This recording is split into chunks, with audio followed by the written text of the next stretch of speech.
Day 3, and still no sign of 3 suspected cop killers. They are accused of killing 52-year-old Joe Glinowitz after he pursued the suspicious men into a swamp on Tuesday. Yesterday, his widow spoke out at a vigil for him. Joe was my best friend, my world, my hero, the love of my life for the last 26 and a half years. He was my rock as much as I was his rock. Every night he came home to me. He was the most wonderful, caring, and loving father to our boys. My world got a little bit smaller with his passing. He will truly be missed by all of us. Anna Werner is in Fox Lake, Illinois, with new details on the search for these suspects. Anna, Wednesday night, law enforcement thought they were zeroing in on these suspects. What happened?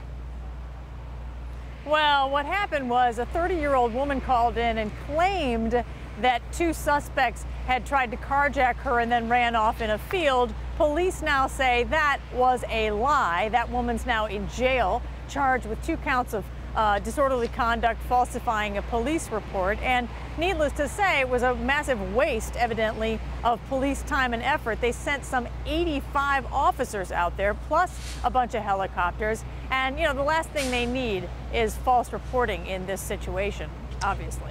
Anna, you spent all summer on these types of manhunts across the country, but the circumstances leading up to this officer's death are sort of unique because we don't have a lot of information. What are you learning?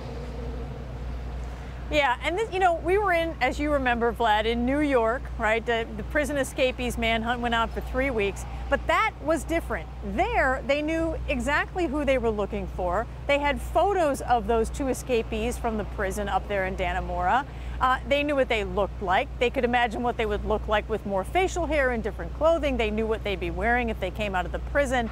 You know, they know who they're looking for, right? In this case, the only descriptors are 2 white men and 1 black man. And frankly, we interviewed the commander of the task force at length yesterday. And I said to him, I said, look, how do you search for 3 people when that's all the description you have? And his answer was, look, the only reason we get called in as a task force on a homicide is when local police departments do not have suspects. He says, we're used to this. This is our norm. But the way they're going about this, quote unquote, manhunt, this is an entirely different kind of manhunt now. They have dropped the searching, for the most part, on the ground and in the air in terms of just looking through fields like you saw in New York. Now what they have is some 100 investigators, detectives, who are following up on any lead that sounds like it could lead to something. But, you know, who knows how long that will take?